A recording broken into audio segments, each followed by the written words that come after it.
What's happening, folks? Back with another reaction, back with some more Ace of Base, and we're going back to their 1998 album Flowers. Once again, big shout out to Adam for sharing their material, as well as Mikey for sharing some bonus and pickup tunes, if you will, and also for providing a little context, and indeed also shout out to Pascal and the others in the comments for this deep dive. But yeah, Mikey was saying a couple things. One, he was saying this tune, Cruel Summer, is apparently a cover of a Bananarama tune. Now, I know Bananarama in a very limited sense. I know the Venus track. I've definitely heard that one over the years. I think I probably heard it, pretty early on. Maybe not right when it came out, but I remember it from my youth, and I think I've heard it, several times over the years since then. So that one I'm reasonably familiar with, but I don't think I know too many other Bananarama tunes, so it's possible I've heard the original, but even if so, not likely enough to distinguish any points of similarity or difference with this version. But Mikey was also mentioning something of interest. He was saying that for Ace of Base fans at the time when this album came out and when he saw the video for this song, it was perplexing that Lynn seemed to be suddenly on the periphery, sort of in the background, maybe playing a keyboard. I think there weren't supposed to be any close-up shots of her. I guess they eventually got one, like the cameraman was farther away, but he zoomed in and they ended up using it. But apparently she wanted to be completely out of the spotlight, and I believe, Mikey was explaining that this is related to the home invasion of the home that she shared, and so, ultimately she had personal issues going on, which Mikey was also saying, the label bosses were not sympathetic to, and they were basically just like, what the hell is going on, and they just, didn't think about the band as people, and it was more just, a product that they wanted just to keep doing, what they had done.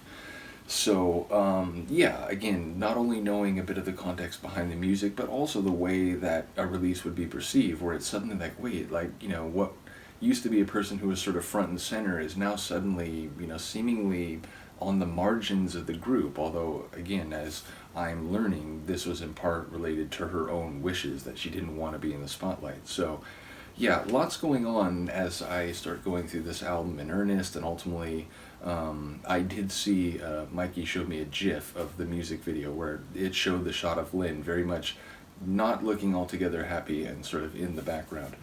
In any case, as I said, I don't think I know the original enough to pick up on, how different or similar this will be, but let's hear it. This is a cover of a Bananarama tune by Ace of Base. It's Cruel Summer, and it's part of the Ace of Base album, Flowers, 1998.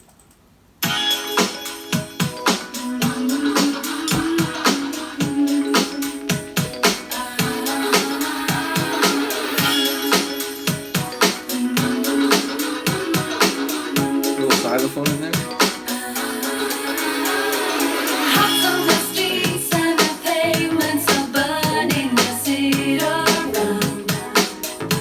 I like that electric funky bass.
The keyboard work sounds sort of a throwback or homage to the 80s.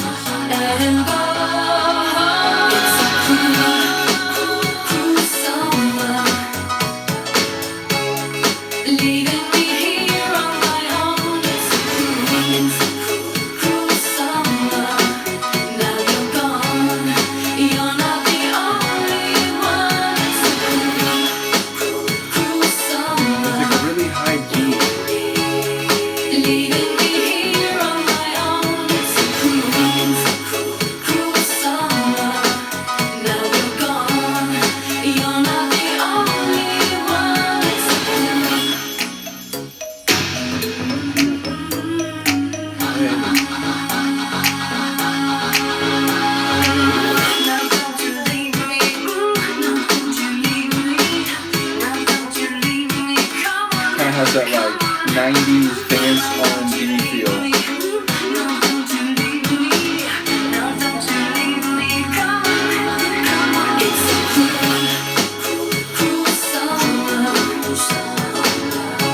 Sprightly dancing piano.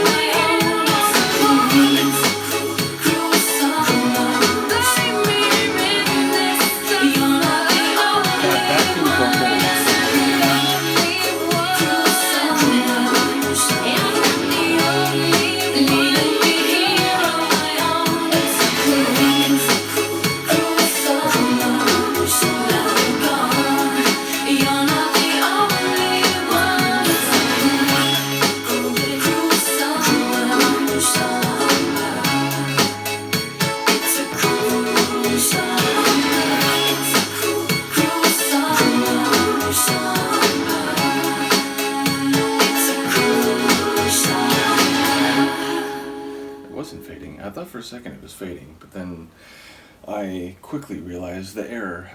Regardless, yeah, that's cool. Now, again, the degree to which the dancing piano or some of the sonic elements are basically just, taking what's there in the original melodically and, producing that in their own idiom. So basically, like, parts of it that I'm really enjoying, they may very well trace back to the original, though the rendering of it here may, again, be more in the Ace of Base style. But like I said, it did feel a bit like an homage to an 80s tune, even if other parts of it, like I said, were making me think of like 90s R&B dance, something like a Madonna track or something like that. So some different flavors, but it did feel like a tribute to what I assume. And in fact, why don't I just look it up, what year the original was from, so that I can maybe get a sense.